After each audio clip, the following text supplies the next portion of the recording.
Everyone, so welcome to the next video of overhead. इसमें हम लोग क्या करने वाले हैं, स्टेप डाउन लैडर मेथड या फिर स्टेप लैडर मेथड, दोनों में से जो भी बुला लो इसको। ठीक है। और एक्चुअली में अगर बात किया जाए तो ये है वो मेथड जिसमें जो बोला है बस वही करते हैं। ठीक है, तो चलो मैं आपको यहाँ पे दो सेट ऑफ क्वेश्चंस दिखाऊंगी। जो क्वेश्चंस आपको देखना है और आपको बोलना है कि ये आपको समझ आ रहा है या नहीं, कमेंट सेक्शन में जरूर बताना। ठीक है, करने तो मैं वाली हूँ कोई भी एक क्वेश्चन। ठीक है, पर आई होप कि दोनों ही समझ आ जाएगा। Let's see the questions. Okay, so देखो यहाँ पे दो सेट ऑफ क्वेश्चंस हैं। पहले में लिखता है from the following particulars calculate the overheads allocable to the production department P and Q. यहाँ दो ही डिपार्टमेंट है। There are also two service departments S1 and S2। ठीक है, दो सर्विस डिपार्टमेंट्स है जिसमें से S1 renders service worth 6,000 to S2। ये क्यों लिखा है? ये है आपका रीअपोर्शनमेंट का पोर्शन, यानी S1 S2 को कितने का सर्विस देता है? 6,000 का। और जो बैलेंस बचता है वो P और Q को दे देता है 3:2 के रेशियो में। ठीक है, then S2 renders service to P and Q as 9:1। देखो यहाँ पे क्या हो रहा है, सर्विस डिपार्टमेंट जो है वो P और Q को अपना सर्विस दे रहा है। ठीक है, तो इसका मतलब ही आप समझ जाना कि ये रीअपोर्शनमेंट है। जब एक सर्विस डिपार्टमेंट दूसरे डिपार्टमेंट यानी प्रोडक्शन डिपार्टमेंट्स को सर्विस देता है तो दैट इज द रीअपोर्शनमेंट पोर्शन। ठीक है, क्योंकि वहां पे भी तो वही करते हैं ना कि जितना भी सर्विस डिपार्टमेंट का टोटल ओवरहेड आता है वो बांट देते हैं प्रोडक्शन डिपार्टमेंट में। इसके अलावा जो नीचे में इंफॉर्मेशन गिवन है, ये information is related to your primary distribution. देखो अभी floor space, assets, house, horse power of machines, number of workers, ये सब जो भी दिया हुआ है ये अभी देखने से ज्यादा इंपॉर्टेंट है क्या, पहले एक्सपेंसेस देखो, क्योंकि एक्सपेंसेस का बेसिस है ये। तो चलो एक्सपेंसेस देखते हैं। एक्सपेंसेस एंड चार्जेस के अंदर में क्या रहा है? डेप्रिसिएशन 95,000। डेप्रिसिएशन किसके बेसिस पे जाएगा? वैल्यू ऑफ द एसेट पे। बिल्डिंग बोला नहीं तो बिल्डिंग है नहीं। ठीक है, फिर रेंट, रेट्स एंड टैक्सेस किसके बेसिस पे जाएगा? फ्लोर स्पेस के हिसाब से। इंश्योरेंस, मैंने बोला था इंश्योरेंस ऑफ द मशीन भी किसके हिसाब से जाएगा? Cost, value of the machine पे। पावर जाएगा आपका हॉर्स पावर पे। कैंटीन एक्सपेंसेस जाएगा आपका नंबर ऑफ वर्कर्स पे। और इलेक्ट्रिसिटी जाएगा लाइट एंड फैन पॉइंट्स के ऊपर में। ठीक है, तो बेसिक तरीके से डिस्ट्रीब्यूशन करके निकाल लेंगे। अब ये क्वेश्चन देखने के बाद ये क्वेश्चन अभी देखने की जरूरत नहीं है, पहले ये क्वेश्चन को सॉल्व करते हैं फिर ये क्वेश्चन देखेंगे। ठीक है, तो चलो सॉल्व करते हैं। सबसे पहले लिख लेते हैं पर्टिकुलर्स, फिर क्या आएगा? बेसिस। प्राइमरी डिस्ट्रीब्यूशन का कैलकुलेशन कर रहे हैं एज वेल एज सेकेंडरी का। फिर आएगा पी, फिर आएगा, बाप रे इन दोनों को इतना प्यार हो जा रहा है कि मैं एक साथ ही लिख दे रही हूँ। फिर आएगा क्यू, फिर आएगा S1 और फिर आएगा S2। ठीक है, तो चलो पर्टिकुलर्स के अंदर में हम लोग सबसे पहले क्या डालने वाले हैं? डेप्रिसिएशन। सो डेप्रिसिएशन हमें मालूम है, बेसिस क्या है? एसेट का वैल्यू। ठीक है, एसेट लिख दो और इसका जो वैल्यू है वो लैक्स में दिया हुआ है, तो इसको आप लिख लो ऐसे। ये तो एकदम सिंपल जो हिसाब से दिया हुआ है वैसे ही कर लो। 5:2, 2.5:, 1.5:, 0.5। ठीक है, ये आ गया इसका बेसिस। और यहाँ पर आ जाएगा एक और चीज जो कि है टोटल। यस, देखती हूँ यहाँ फिट कर पाती हूँ। हाँ, एसेट के पास में फिट हो जाएगा। सो टोटल कितना है? टोटल है डेप्रिसिएशन का 95,000। सो यहाँ पे फिट कर दे रहे हैं। ओके, चलो अब डेप्रिसिएशन के बाद क्या है, पहले मैं सारे एक्सपेंसेस लिख लेती हूँ। ठीक है, रेंट, रेट्स एंड टैक्सेस, इसको भी अगर आप डिस्ट्रीब्यूट करोगे तो किसके बेसिस पे होगा? Floor space. यहाँ लिख low floor space,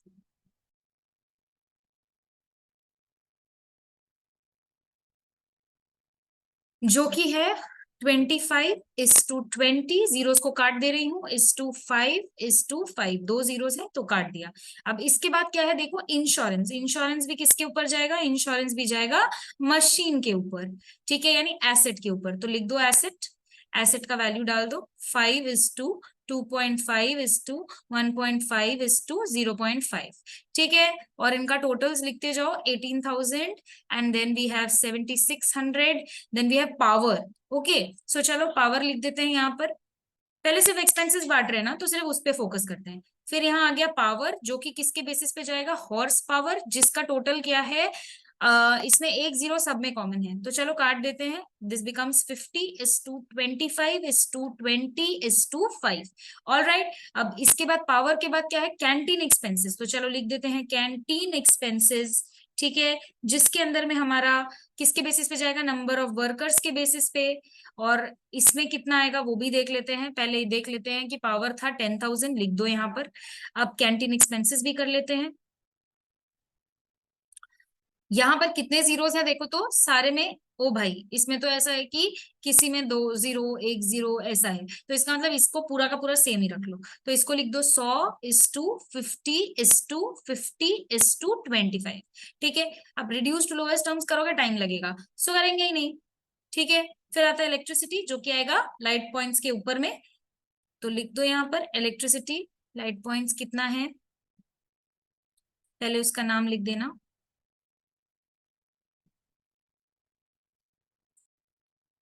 light points, अब इसका हम लोग ये लिख लेंगे, जो रेशियो है दैट इज 50:30:20:20, मतलब सब में एक एक जीरो कॉमन है, तो 5:3:2:2। ठीक है, तो चलो कर लेते हैं। 5:3:2:2, और इसका वैल्यू इज 2400। सो ये वाला पोर्शन जब हो गया, तो ऑटोमेटिकली आपका PQ S1 और S2 का सारा डिविजन निकल जाएगा। तो डिवाइड कर लेते हैं, पहले वाला मैं दिखा देती हूँ कैसे करेंगे। पहले हम लोग रेशियो का टोटल करेंगे, दैट इज 5 + 2.5 + 1.5 + 0.5, जिससे आएगा 9.5। ठीक है, अब 95,000 को इंटू करो 5 से, डिवाइड बाय 9.5, तो कितना आता है 50,000, यहाँ डाल दो 50,000। ठीक है, फिर सेम चीज करो, 95,000 को डिवाइड करो 9.5 से और मल्टीप्लाई कर दो 2.5 से, तो कितना आता है 25,000। फिर आएगा 15,000, और फिर आएगा 5,000। ठीक है, सिमिलरली 18,000 को डिवाइड करेंगे, डिवाइडेड बाय 25 + 20 + 5 + 5, दैट इज 55 से डिवाइड करेंगे, तो 18,000 into 25 divided by 55, that gives you 8182, because 8181.81 है। तो मैंने क्या बोला था, पॉइंट के बाद अगर हम लोग कुछ बदलना चाहते हैं तो पॉइंट के बाद वाला नंबर देखो, जो कि है 8। 8 क्या है, 5 से बड़ा है, तो उसके पहले वाला नंबर बदल जाएगा, यानी कि 1 से इंक्रीज हो जाएगा, सो दैट इज वाई यहाँ 2 आ जाएगा। ओके, तो चलो वापस से अब नेक्स्ट वाला पोर्शन करते हैं, that is into 20, that gives you 6545, और इसी तरीके से बाकी सारा भी कर लेंगे, that gives you 1636 and again 1636। ठीक है,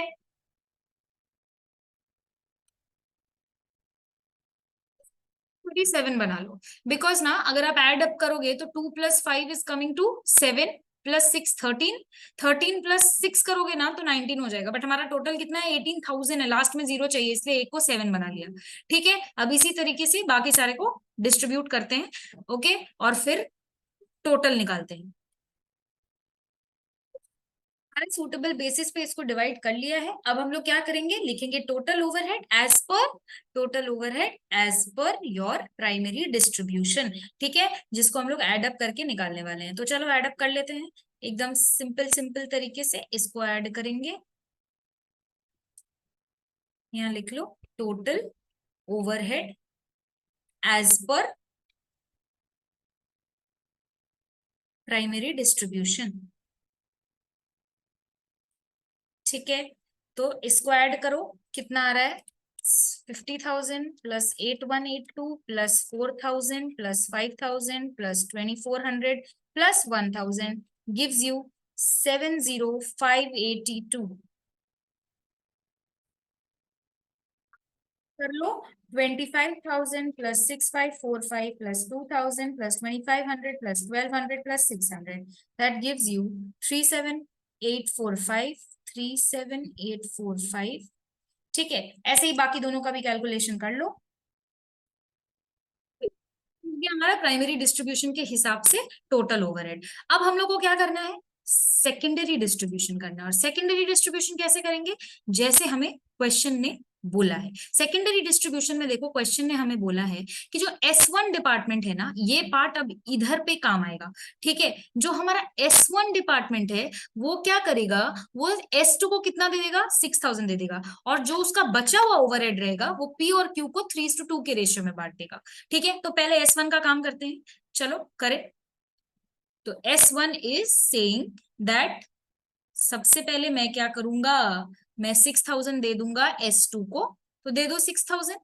ठीक है, कहाँ से दे रहा है वो 6,000? ये 6,000 वो अपने पास से ही दे रहा है, ठीक है। और जो रिमेनिंग है, रिमेनिंग कितना है, 21436 माइनस 6,000, दैट इज 15,436। सो 15,436 ये जो है ना, ये क्या होगा, ये वो बाकी पी एंड क्यू को देगा, किस रेशियो में, 3:2 के रेशियो में, ठीक है। S1 to S2 and then S1 in the ratio of 3:2 किसको देगा, P एंड Q को, ठीक है। तो चलो दे देते हैं, divide by 5 into 3 that comes to 9262, ठीक है। पॉइंट को राउंड ऑफ कर रही हूं, और उसके बाद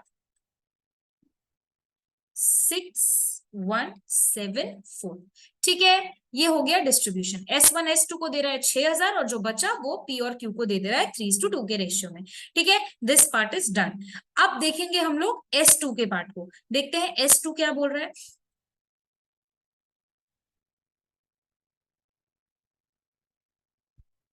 S2 में बोला जा रहा है that S2 render services to P and Q as 9:1, यानी S2 जो है ना वो सिर्फ P और Q को अपना सर्विस दे रहा है, और किस रेशियो में दे रहा है, 9:1 के रेशियो में। यही देख के आप समझ जाओगे कि ये स्टेप डाउन लैडर मेथड है, या फिर ये एक ऐसा मेथड है जहां पर S1 S2 को सर्विस तो दे रहा है, पर S2 जो है वो S1 को सर्विस नहीं दे रहा है।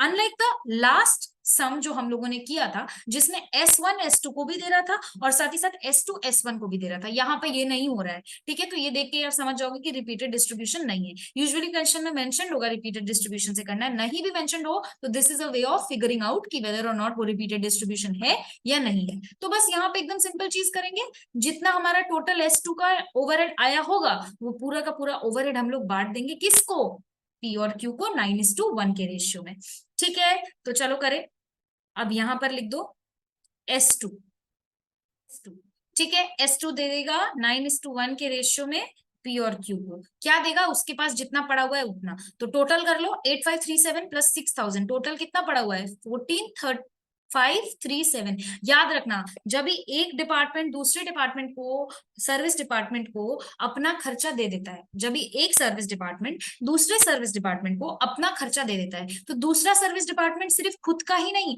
जो दूसरे डिपार्टमेंट का रिसीव्ड खर्चा है उसको ऐड करके बाकियों को बांटता है, क्योंकि उसके पास कुछ नहीं बचना चाहिए, ठीक है। देयरफॉर हमेशा यही होगा, अगर कोई डिपार्टमेंट किसी सर्विस डिपार्टमेंट को खर्चा देता है, यानी अपना खर्चा बांटता है, तो वो जो दूसरा सर्विस डिपार्टमेंट है वो अपना ही नहीं बल्कि दूसरे सर्विस डिपार्टमेंट से जो रिसीव किया है वो खर्चे को ऐड करके टोटल डिस्ट्रीब्यूट कर देगा। तो कर देते हैं, इसको डिस्ट्रीब्यूट करेंगे इन दोनों के बीच में 9:1 के रेशियो में, तो इधर आएगा 1454, ठीक है। कैसे निकाला, 14537 into 9 divide by 10, that gives you 13083, and into 1 divided by 10 that gives you 1454, round off करके, okay। so this is your step down ladder method, यहीं पर काम खत्म, कुछ नहीं करना था इसमें, जो क्वेश्चन बोला बस वही निकाल देना था, यहीं पर सारा काम हो जाता है, ठीक है। सो टोटल ओवरहेड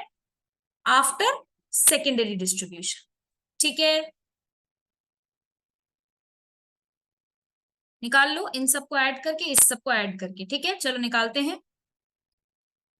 तो हमने निकाल लिया है, ये काम खत्म हो गया, और इस सब में कुछ भी नहीं था, ठीक है। बस इतना ही निकालना था, अगर प्रोडक्शन आवर दिया रहता और बोलता कि पर आवर के हिसाब से निकाल दो, तो बस आप डिवाइड कर करके निकाल देते, ठीक है। So this is done.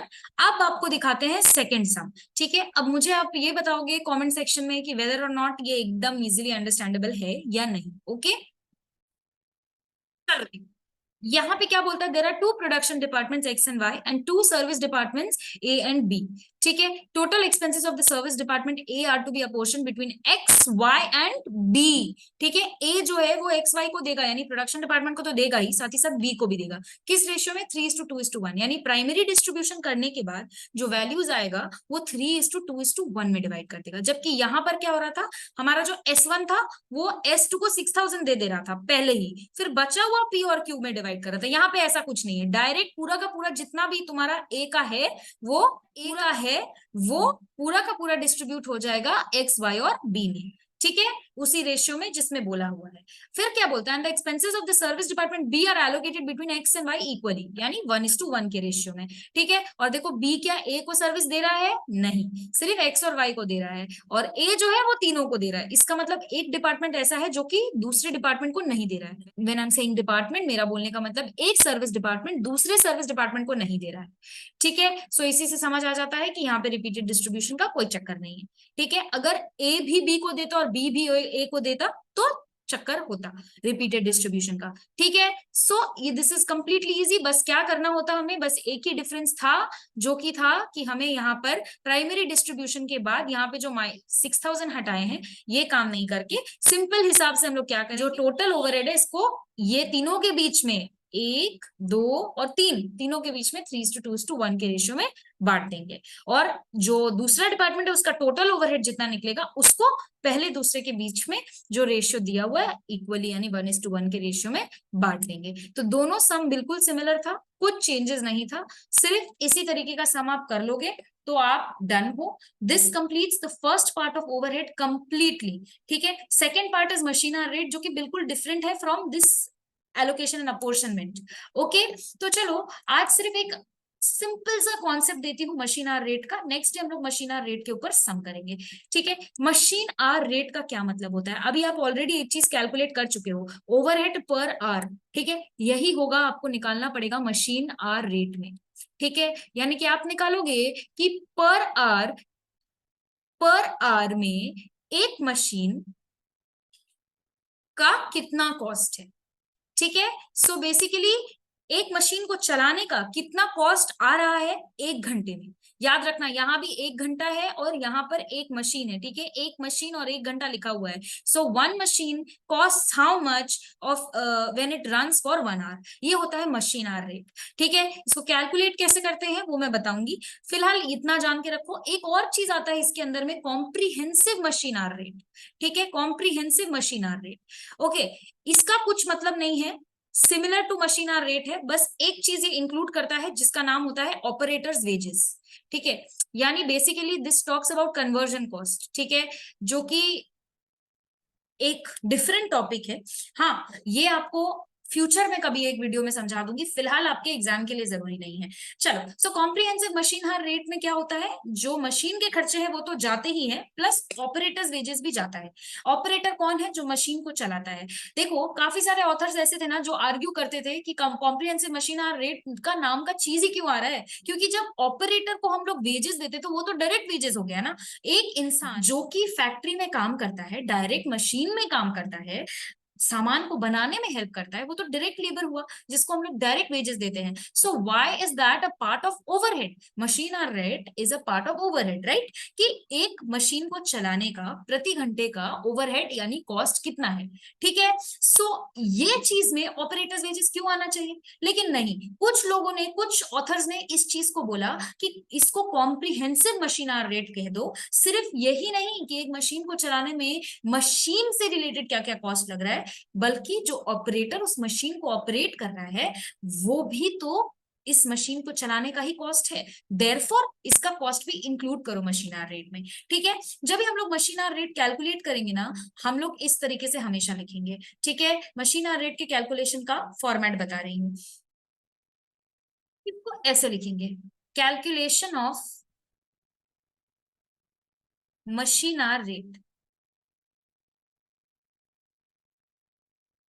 ठीक है, जिसमें आप यहां लिखोगे पर्टिकुलर्स और यहां लिखोगे रुपीस, जिसमें सबसे पहले क्या आएगा, मशीन को चलाने का फिक्स चार्जेस। ठीक है, फिक्स चार्जेस में क्या क्या आएगा, मशीन को चलाने का खर्चा, डेप्रिसिएशन आएगा, इंश्योरेंस आएगा। ठीक है, और फिर और भी खर्चे हैं, रेंट होगा, अगर आप वो मशीन के लिए रेंट पे कर रहे हो तो वो भी आएगा, और भी काफी सारे अलग अलग डायरेक्ट फिक्स चार्जेस है। जैसे कि जो सुपरवाइजर है उसको आप सैलरी दे रहे हो, सुपरवाइजर जो कि पूरा जगह देखता है। ठीक है, सो सुपरवाइजर को आप दे रहे हो उसका पोर्शन, मशीन का हिस्सा देखने के लिए, तो ये सारे फिक्स चार्जेस है जो आप बार बार देते रहते हो। अब इसके बाद आप लिखोगे वेरिएबल चार्जेस। ठीक है। वेरिएबल चार्जेस में क्या आएगा, वेरिएबल चार्जेस में सबसे पहला पावर, पावर जितना मशीन आप यूज करोगे उतना ही तो पावर कंज्यूम होगा, तो ये वेरिएबल है। देन रिपेयर एंड मेंटेनेंस, जितना ज्यादा मशीन यूज करोगे, ऐसे होना तो चाहिए ये फिक्स्ड, लेकिन जितना ज्यादा मशीन यूज करोगे उतना ज्यादा उसको मेंटेन करने की जरूरत पड़ेगी, उतना ज्यादा उसको रिपेयर करने का जरूरत पड़ेगा। ठीक है, सो रिपेयर एंड मेंटेनेंस आएगा इसके अंदर में। Then you have your lubricants, जितना मशीन चलेगा उतना ज्यादा लुब्रिकेंट्स का जरूरत पड़ेगा, राइट। साथ ही साथ इसमें एक और चीज आ जाता है जो कि बहुत इंपॉर्टेंट, लुब्रिकेंट्स का ही हिस्सा है, जो कि होता है आपका फ्यूल। ठीक है, सो वो कितना उसमें डालना पड़ रहा है ताकि वो मशीन चलता रहे। ऑलराइट, ये सारे खर्चे आपको मिलेंगे। आपको ये आप पर मंथ के हिसाब से निकालो या पर ईयर के हिसाब से निकालो, आप किसी भी हिसाब से निकालो, ठीक है, इट डज नॉट मैटर। बस ये ध्यान रखना कि ये जो टोटल कॉस्ट आएगा, ये टोटल कॉस्ट को आपको डिवाइड करना है किससे, इफेक्टिव मशीन आवर्स से, इफेक्टिव मशीन आवर्स से। What is effective machine our, मैं बता रही हूँ कि एक महीने में वो मशीन कितना घंटा चला। तो अगर आप एक महीने का मशीन का आवर्स ले रहे हो तो सारा जो वैल्यूज है वो भी 1 मंथ का होना चाहिए। अगर आप 5 महीने का मशीन आवर ले रहे हो तो यानी कि आपका ये जो सारा वैल्यूज है वो 5 मंथ्स का गिवन होना चाहिए। अगर आप 1 साल का मशीन आवर कैलकुलेट कर रहे हो तो आपका ये सारा वैल्यूज भी 1 साल का होना चाहिए, क्योंकि अल्टीमेटली हमें क्या निकालना है, मशीन आवर रेट, यानी 1 घंटे में मशीन कितना कॉस्ट खाता है। ठीक है, सो जो हम लोग कैसे निकालेंगे, ये जो हम लोगों ने टोटल ओवरहेड यहाँ पर निकाला है, ये टोटल ओवरहेड को you will be dividing by effective machine hour। ठीक है, will be total overhead by effective machine hour। fine, so this is how you take out your machine hour rate।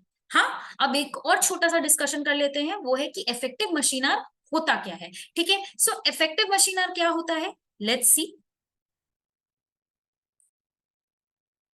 देखो, समझो, मान लो एक मशीन ना पूरे साल में 2000 घंटा चला है, पर कुछ टाइम के बाद आपको पता चलता है कि वो मशीन ना 20 आवर्स के लिए, 200 आवर्स के लिए उसमें रूटीन रिपेयर एंड मेंटेनेंस हो रहा था। ठीक है, रूटीन रिपेयर हो रहा था, ओके। और 10 या फिर 100 घंटा पकड़ लो, सेटअप करने में टाइम लगा, मशीन को सेटअप करने में लगा। ये 1 ईयर का डेटा है, 1 साल में ये टाइमिंग्स लग रहा है। ठीक है, और उसके बाद आपको पता चला साथ ही साथ कि ना नॉर्मल आइडल टाइम भी है, नॉर्मल आइडल टाइम भी है, यानी कि कुछ टाइम वो मशीन में कुछ काम नहीं हो रहा था क्योंकि जो लोग उस मशीन को चलाएंगे ना वो लोग खाने पीने गए हैं। ठीक है, सो नॉर्मल आइडल टाइम भी है से 100 घंटे का। तो इफेक्टिवली मशीन कितना घंटा चला, 2000 घंटा आपने बोला है कि मशीन ने काम किया है, लेकिन उसमें से 200 घंटा तो रिपेयर में चला गया, यानी मशीन सच में कोई काम नहीं कर रहा था। 100 घंटा और सेटअप होने में चला गया, यानी इस टाइम में भी मशीन कोई काम कर नहीं रहा था। साथ ही साथ और 100 घंटा ऐसा था जब आइडल टाइम था, यानी कि इस टाइम पे मशीन खाली पड़ा था। तो यानी इफेक्टिवली अगर देखा जाए तो 2000 माइनस 200 माइनस 100 माइनस और 100, that comes to 1600 effective hours of machine working time रहा है, यानी कि 1600 घंटा मशीन प्रॉपरली चला है। 2000 घंटा आप कह तो रहे हो मशीन चला है, लेकिन अरे उसमें से इतना टाइम तो ये रुका हुआ था, so that means machine effectively कितना घंटा चला, 1600 घंटा चला। Okay, this is your effective machine our. आगे सीखेंगे कैसे कैलकुलेट करते हैं machine our. Okay, for now आपको बस इतना जान के रखना है कि मशीन आर के अंदर में क्या क्या आता है, इफेक्टिव मशीन आर के अंदर में क्या क्या आता है। सिर्फ वो आवर्स जिसमें मशीन प्रोडक्टिव था, यानी प्रॉपर प्रोडक्शन कर रहा था। ठीक है, अगर ना ये रूटीन रिपेयर और सेटअप के सामने लिखा रहे, इसके सामने अगर कहीं पे भी लिखा होता है दैट इस टाइम पे प्रोडक्शन हो रहा था, तो ये माइनस नहीं होगा। ठीक है, ये अनप्रोडक्टिव है सिर्फ तभी माइनस हो रहा है। अनप्रोडक्टिव का मतलब जिस टाइम पे कोई भी प्रोडक्शन नहीं हो रहा है। ठीक है, अगर उसके सामने लिखा होता कि routine repair but it was productive, यानी कि उस टाइम पे रिपेयर भी चल रहा है और साथ ही साथ मशीन काम भी कर रहा है, तो प्रोडक्शन होए जा रहा है, तब आप इसको माइनस नहीं करते क्योंकि उस घंटे में मशीन काम तो कर रहा था ना। लेकिन अगर बोलता है कि सिर्फ लिख देता है रूटीन रिपेयर या फिर सिर्फ रिपेयर या फिर सिर्फ सेटअप टाइम, ठीक है, तो आप समझ जाना कि ये टाइम पे मशीन खाली बैठा था, यानी कोई प्रोडक्शन नहीं हो रहा था। देयरफॉर हम लोग क्या करेंगे, उसको सब्ट्रैक्ट कर देंगे from your total machine hours in order to get your effective machine hour, यानी कि वो समय जिस समय मशीन एक्चुअली में काम कर रहा था। ठीक है, कोई भी तरीके का एबनॉर्मल आइटम हम लोग माइनस नहीं करते हैं, यानी कि इसका एक्चुअली कोई ट्रीटमेंट नहीं होता है, एबनॉर्मल आइटम का नो ट्रीटमेंट। ठीक है, मान लो break down of the machine, यानी ये एबनॉर्मल है ना, हमेशा मशीन थोड़ी टूट जाता है, या फिर हमेशा मशीन थोड़ी ना फुल्ली स्टॉप हो जाता है, काम ही करना बंद कर देता है, ऐसा नहीं होता, क्योंकि एज आई टोल्ड यू कि कंपनी में हमेशा इंजीनियरिंग डिपार्टमेंट वगैरह होता है ताकि काम स्मूथली चलता रहे। ठीक है, बहुत कम ही ऐसा होता है, तो जस्ट इन केस अगर ऐसा हो जाता है तो इसको हम लोग एबनॉर्मल मानते हैं, और इसका कोई ट्रीटमेंट नहीं होता है, ना प्लस होता है ना माइनस होता है।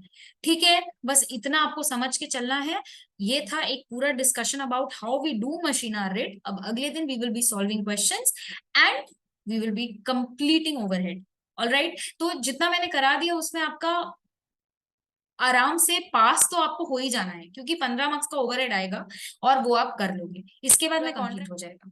ठीक है, तो मैं कोशिश करूंगी कि इसके बाद के चैप्टर्स भी और डाल सकूं। फॉर नाउ बस आपको एक ही एडवाइस देने वाली हूँ, स्टोर्स लेजर जरूर कर लेना, कॉस्ट बुक कीपिंग और प्रॉफिट रिकंसिलिएशन स्टेटमेंट जरूर कर लेना। ठीक है, ये करने से ही आप अच्छे मार्क्स से पास करने वाले हो। ठीक है, तो चलो, I hope this much is clear to you, and next video में मैं पूरा का पूरा मशीना रेट क्लियर कंप्लीट कर दूंगी। ठीक है, क्लियर के साथ साथ कंप्लीट कर दूंगी। ओके, तो चलो, see you in the next video.